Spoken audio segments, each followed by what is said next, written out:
Can you be my date for one day?" The widowed CEO millionaire begged the waitress, who reminded him of his wife.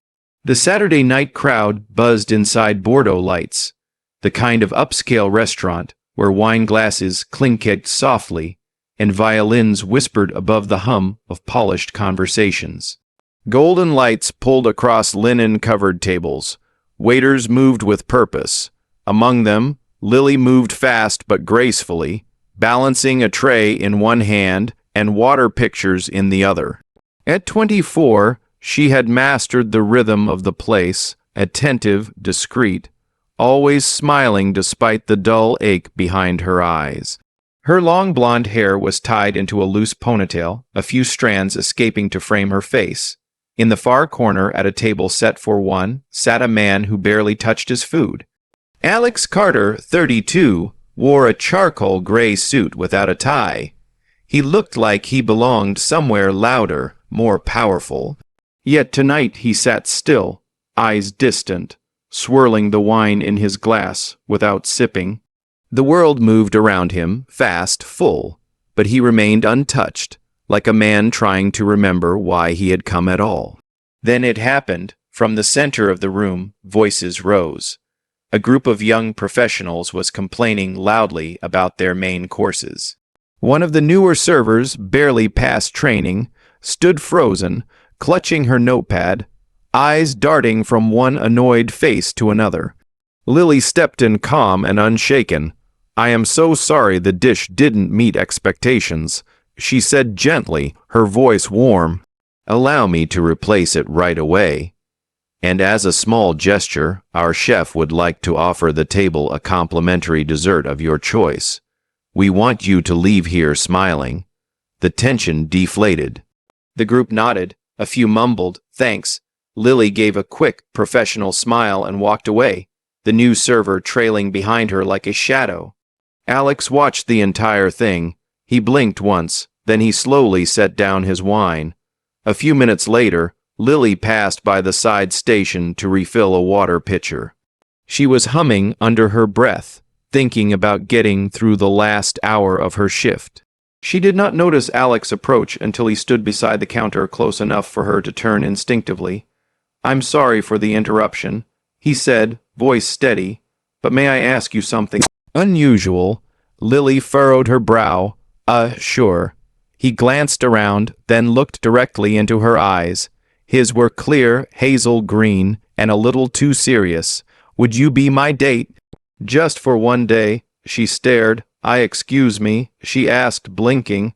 "I know it sounds strange." Alex continued quickly, "But my mother, she's sick." "Very sick. The doctors say she only has a few months left, and she's worried about me being alone since my wife passed." Lily's expression softened slightly. "She keeps asking if I've met someone. She wants to meet the woman I'm seeing." "I've lied, said I have just to keep her calm." He exhaled. "But now she wants to meet her, and I don't know what to do." "So, you want me," Lily said slowly, "to pretend to be your girlfriend for one day, for your mother?" Alex nodded. "I cannot hire an actress. It would feel fake, empty. I need someone real, someone kind. Tonight, I saw you were thoughtful, graceful, and honest." He paused. "That's the kind of woman my mother would believe in." Lily felt the world tilt slightly. This was insane, absurd, and yet, something about his tone, the quiet urgency, the way his fingers twitched against the counter told her this man was not playing games. She asked cautiously, "And after that, nothing?" "Just dinner, one evening, one conversation, then you go back to your life.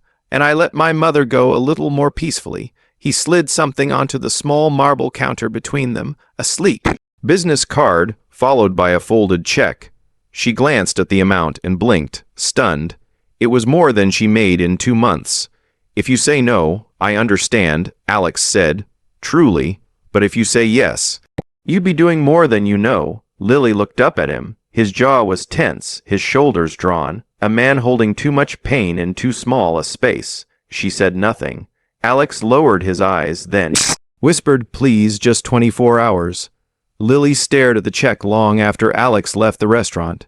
She did not sleep much that night. The next morning, she sat at her tiny kitchen table, staring at a hell-eaten piece of toast. The check lay unopened on the counter. She had every reason to say no, but when she closed her eyes, she kept seeing his face, not powerful or rich, just afraid. A man clinging to the last chance of comforting his dying mother. By noon, she had texted the number on the card. "I'll do it, but just this once." The reply came almost instantly. "Thank you. I'll pick you up at 2. They drove quietly for a while. Alex didn't talk much. He focused on the road, his expression calm, but his fingers drummed silently against the steering wheel. Eventually, they pulled up in front of a boutique Lily had only seen in magazines. All glass walls, soft lighting, and gowns on silver mannequins. She hesitated as he opened the door for her. "I can't afford anything in there," she said under her breath. "You won't need to," Alex replied gently. "This is part of the deal." Inside, the staff seemed to know him. A stylist approached immediately. Alex stepped aside and said softly, "I'll wait over there." "Take your time." It felt surreal. Lily tried on a few dresses, most of which felt far too elegant for someone like her. But then the stylist handed her a silk gown, pale blue, with a neckline that dipped just enough to be elegant but modest. When she stepped out of the fitting room, brushing her fingers nervously along the fabric, the room went quiet. Alex stood up. For a full second, he just stared. Her hair had been let down, soft curls falling around her shoulders. Her skin glowed under the boutique lights, and for a fleeting moment, Alex felt like someone had taken a memory from his heart and turned it into flesh. He blinked, looked away, pretended to adjust his cufflinks, and discreetly wiped the corner of his eye. "She looks like her," he thought, "but she isn't. And maybe that's what scares me most." When he turned back, Lily was watching him, puzzled, cautious. "You okay?" she asked. He nodded, voice low. "You look perfect." Lily smiled politely, but something in her chest shifted. She had expected to feel like an object, a hired part in a well-rehearsed show, but his reaction was not performance. It was something else. They left the store just before sunset. Alex, without a word, stepped ahead and opened the car door for her. No flourish, just a quiet act of care. Lily glanced at him. The suit, the silence, the weariness behind his eyes. No one opened doors for her, not anymore. She slid into the passenger seat.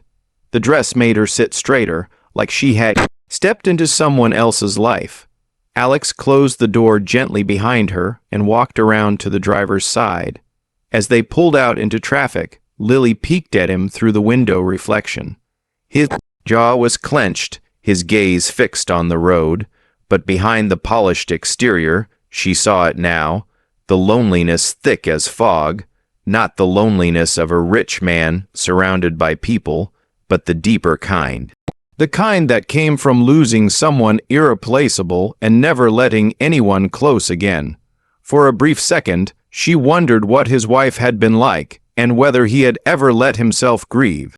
They did not speak much on the way home, but when Alex dropped her off, he walked her to the front steps and simply said, "Thank you." Lily hesitated, then asked, "Are you sure you want to do this?" He looked at her. "No, but I have to." And with that, he left. The hospital smelled faintly of antiseptic and fading flowers. Alex walked ahead, his steps steady, but his hands clenched. Lily followed a pace behind her pale blue dress under a beige coat, holding a bouquet of soft white lilies. Alex had picked up on the way. She didn't know why she was nervous. This wasn't real, and yet, somehow it was. A nurse greeted them and led the way down a quiet corridor. At the far end, sunlight filtered through blinds, touching the thin figure on the bed with a soft gold. "Mom," Alex said gently. The woman turned her head. Her face was pale, framed by wisps of gray hair, but her eyes, bright green, piercing, lit up the moment she saw them. And then she saw Lily. "Oh," she whispered. She's beautiful." Alex opened his mouth, But before he could speak, his mother reached out and took Lily's hand. "You look just like her, like Sophie." Lily blinked. "Sophie?" That was his wife's name. The old woman's fingers tightened around hers. "Thank you for coming, sweetheart. I knew my son would find someone with a kind soul." Alex started to speak again, but stopped. His throat closed. The words stuck somewhere between guilt and grief. Lily didn't pull away. She sat down beside the bed, still holding the woman's hand, heart pounding. They stayed like that through a quiet lunch.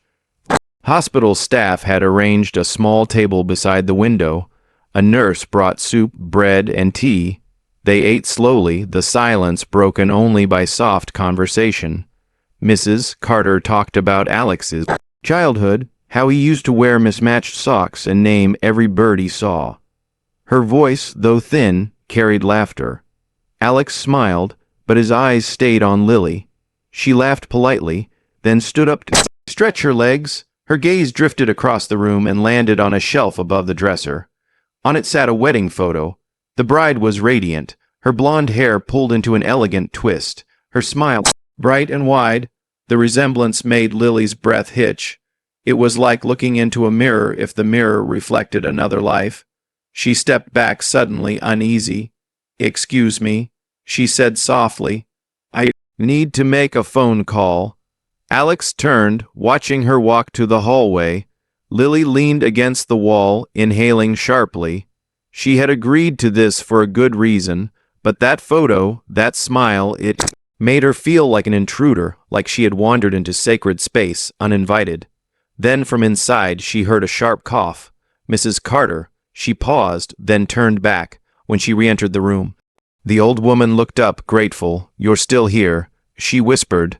Lily nodded and sat again, quietly, folding her hands in her lap. Later, as they drove away from the hospital, the sky turned dusky lavender. Neither spoke for a long while.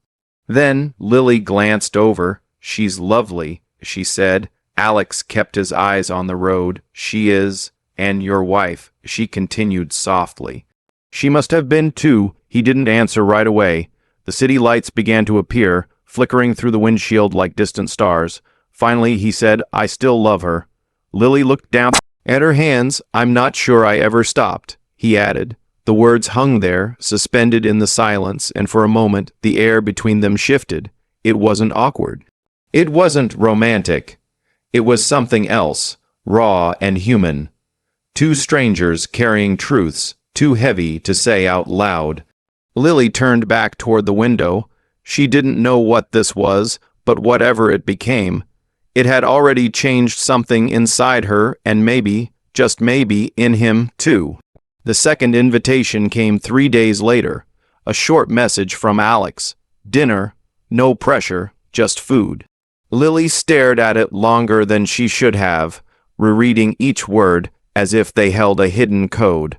She replied with a single line.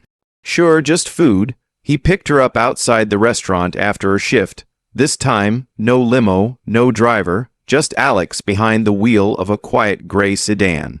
He wore a navy sweater instead of a suit, and when she stepped into the car, he smiled. Not the polished, distant smile of a CEO, but something gentler, human. They drove in silence for a while. City lights blurred past the windows, rain misting the glass. He brought her to a tucked-away Italian place with flickering candles and red brick walls. They chose a booth near the back. No cameras, no performances, just them. They ordered pasta, red wine, and garlic bread. Too hot to touch. And slowly the conversation began. He asked what kind of movies she liked. "Sad ones," she said, sipping her wine. "The kind that make you cry but feel full after." He smiled, "Like Italian cinema." She nodded, "And some old Japanese films." Quiet, devastating, he leaned back. "I used to think I hated slow movies, but lately I think they're the only kind I understand." She asked what he used to dream about before the money in the meetings. Alex hesitated. "I wanted to open a bookstore." Lily blinked. Seriously, he shrugged. "A cozy one with coffee, a reading nook, second-hand titles. My wife and I, We even had a name picked out. Chapter and soul. He didn't say more. He didn't have to. And you? He asked. She stirred her pasta. I studied photography, black and white film, people in motion. But I dropped out. Why, my little brother, she said softly. He was 12 when my parents died. Someone had to raise him. School could wait. Alex said nothing, but the look in his eyes was warmer than any reply. Later that week, after a long shift, Lily stepped out of the restaurant into sudden rain, cold and sharp. She hadn't brought a coat. As she stood under the awning, arms wrapped tight around herself, a familiar car pulled up beside the curb. The passenger window rolled down. Need a ride? Alex asked. She grinned through damp lashes. That obvious. He handed her his coat without a word. It was warm, soft, carried a faint trace of his cologne. She slipped into the car. You always drive around rescuing waitresses. Only the ones who make 3-star complaints disappear with a free tiramisu. She laughed. He smiled. Instead of heading home, they ended up at a small park nearby. The rain had faded into drizzle, and the trees shimmered in the lamplight. They sat on a damp bench beneath an overhang. He didn't talk. She didn't either. They just Saturday breathing the cold, listening to leaves drip, sharing silence like it was something sacred. And somehow that silence said everything they couldn't yet. Alex looked at her once when she wasn't watching. She was hugging his coat close, hair slightly messy, cheeks pink from the chill. For a moment, she didn't look like Sophie at all. She just looked like Lily, and maybe for the first time, that was exactly what he needed. The housekeeper had let Lily in with a gentle smile and a note. Mr. Carter will be home in 20 minutes. He asked me to make you some tea. It was her third visit in a week. Alex had invited her over for dinner, just the two of them. No formality, no plans. Lily wandered quietly through the living room while waiting. Her steps light, unsure if she was trespassing on something unspoken. A soft piano tune hummed from a speaker in the corner, simple, melancholic. Her gaze drifted to the hallway, then to the half-open door at the end. Inside was a study, dimly lit by afternoon sun, slanting through cream curtains. She hesitated. Then, curiosity nudged her forward. The room was lined with shelves of books, a globe by the window, and a piano tucked against the far wall. But it was what lay on the desk that made her pause. Photographs, dozens of them. One showed a woman in a white summer dress laughing beside Alex in a vineyard. Another captured her asleep on a couch. A novel spread across her chest. Frames, loose prints, even old Polaroids. Snapshots of a life that no longer existed, but still refused to leave. There was a box slightly open. Inside were handwritten letters. Lily didn't mean to read them, but one envelope was half pulled out, already torn at the edge. Her fingers, almost without her consent, drew it free. She unfolded the paper. The ink was dark and steady. I am afraid to love again, because what if love dies again? What if I open the door just enough to breathe and grief walks in wearing a new face? She exhaled, the weight of the words pressing against her chest. Lily. The voice behind her was quiet, caught between surprise and fear. She turned. Alex stood in the doorway, his expression unreadable. He glanced at the letter in her hand, then at her eyes. I'm sorry, she said quickly. I shouldn't have. It's okay. He stepped into the room slowly. I shouldn't have left that out. She went to put it back in the box. No, he said gently, you've already read it. It's only fair I say the rest. He walked past her, rested his hand on the edge of the desk. I wrote that months ago, never sent it. Never even meant to. Just needed to get the fear out of my head and onto paper. He looked at her now, not as someone he had hired, not even as someone new, but as someone dangerously close to what he wasn't sure he could handle. "I didn't bring you into my life to replace Sophie," he said softly. "But somehow, when you're here, I remember how it feels to breathe without guilt." Lily's eyes glistened. "I didn't come here to become someone else," she whispered. "I don't want to live in her shadow. I want to be me." She paused. "But if you're willing to let the past be the past, even just a little, I'm willing to see what's next." Alex didn't speak for a long moment. His walls, so carefully built, trembled slightly. He nodded once slowly. "Then let's start with this moment. No more pretending, no more ghosts." A faint smile played on her lips, and no more unread letters. He chuckled. "Deal." She handed the page back, and he slid it into the box without sealing it shut. Some stories they both knew were never truly finished, but maybe this one could finally begin. The hospital room was quiet that morning. Lily had been called in early, not by Alex, but by his mother. She sat beside Mrs. Carter, sunlight streaking through the window, landing gently on the older woman's face. Her features were more gaunt now, her skin delicate, like parchment, but her eyes still held that familiar spark, the warm mischief that made people forget the frailty of her body. "I wanted a few minutes alone," Mrs. Carter said, her voice soft but purposeful, without my son hovering like a mother hen. Lily let out a light chuckle, though her chest tightened, of course. Mrs. Carter reached out, her fingers colder than Lily remembered, and took her hand in a tender grip. "He told me you're the reason I smiled again last week."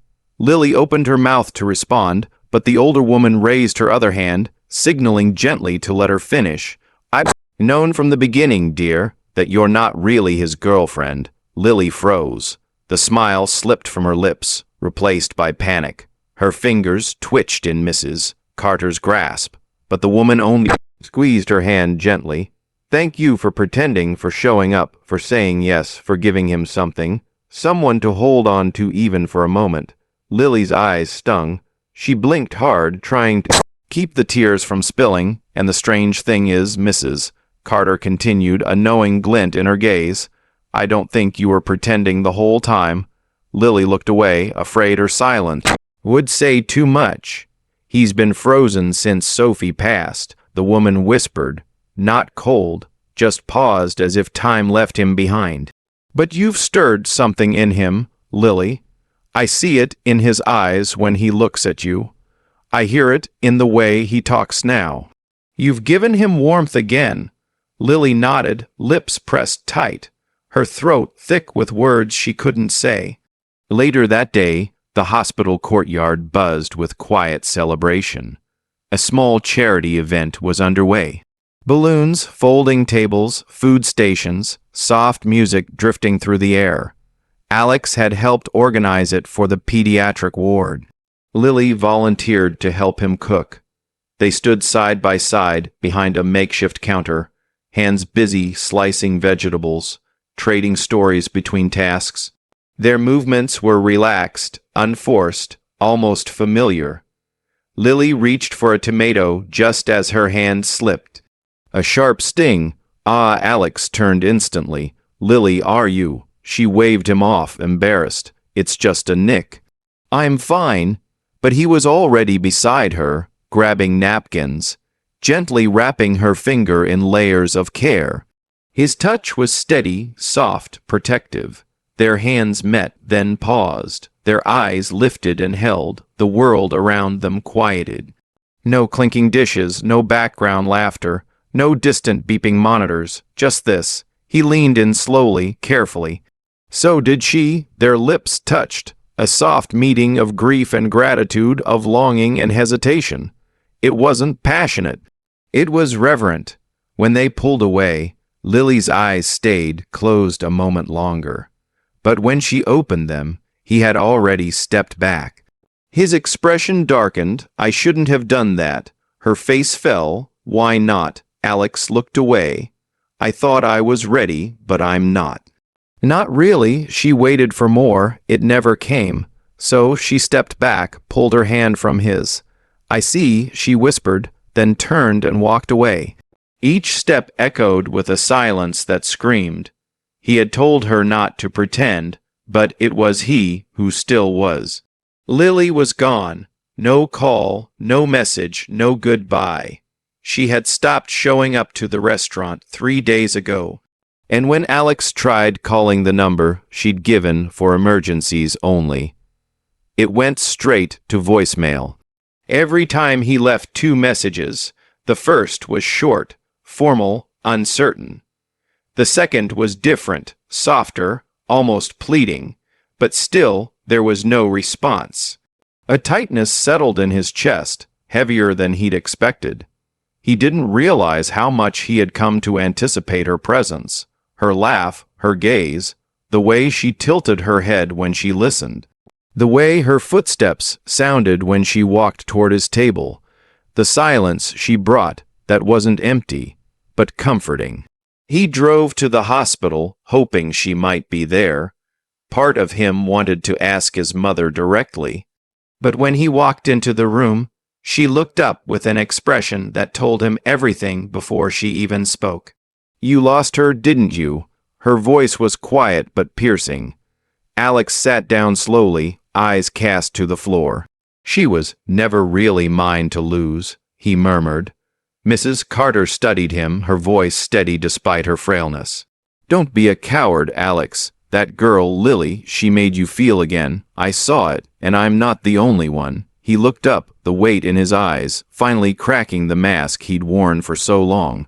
"She made the world feel real again," he admitted like the colors came back. "Then what are you doing sitting here?" she asked. There was no answer. He stood. 10 minutes later, Alex was outside Lily's apartment building. It was a modest, older brick place in the quieter part of the city. The hallway smelled faintly of paint and laundry detergent. A cat yawned in the stairwell. The landlord barely glanced up when Alex introduced himself. "She moved out this morning," he said, shrugging. "Left the key, didn't say much. Room 304 was already empty." The door creaked open. The room was quiet and stripped bare, bed without sheets, desk cleared. Dust floated in the air where sunlight sliced through the blinds. There was no sign she had ever lived there, except for one thing. On the desk sat a small photo, face down. Alex picked it up. It was a candid black and white shot of him, sitting on the park bench the day it had rained. He remembered that moment clearly. Lily had sat beside him, quiet, thoughtful. She must have taken it when he wasn't looking. His hand trembled slightly. She had felt something, not because he was broken, not out of pity, but something real, genuine. He turned the photo over. No note, no signature, just a single line written in pencil. "You looked at peace here." He stared at those words for a long time, something unraveling inside him.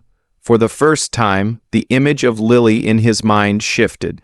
Not as a ghost of Sophie, not as someone filling a void, but as herself, her laugh, her stubbornness, her quiet strength, her honesty. She wasn't a replacement. She was the new beginning, and he had let her walk away, but not again. He pulled out his phone and called his assistant. "Rachel," he said, voice clear, "I need your help. Remember the idea Lily and I talked about, the space with the open kitchen, the bookshelves, the piano?" "Yes," she replied slowly. "Build it," he said, "exactly as we described, and find someone who can deliver a letter to her." That night, Alex returned to the nearly finished space. He helped arrange the books, placed the piano by the window, and lit the small reading lamps. Then he sat at the center table and wrote one ivory card.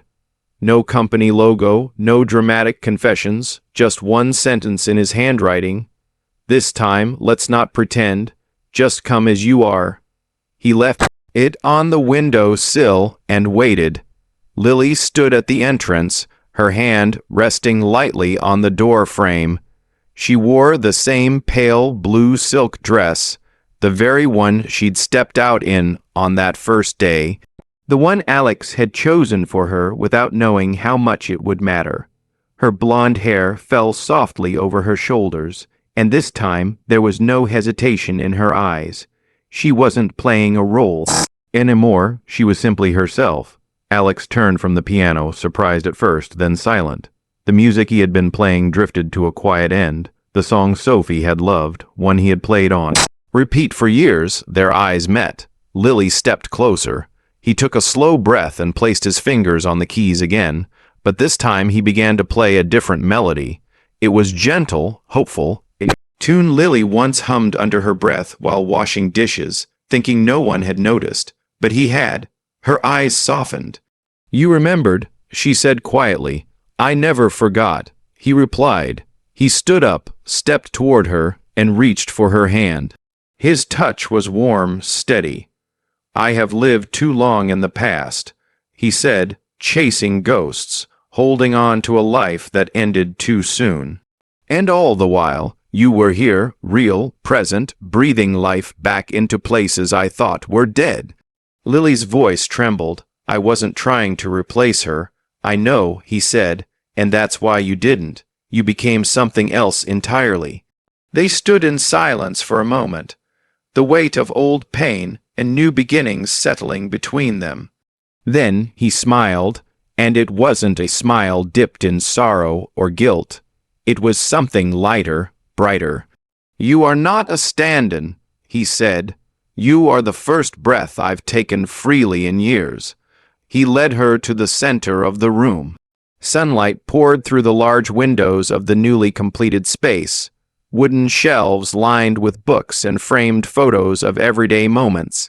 A counter displayed Lily's photographs from her quiet walks around the city.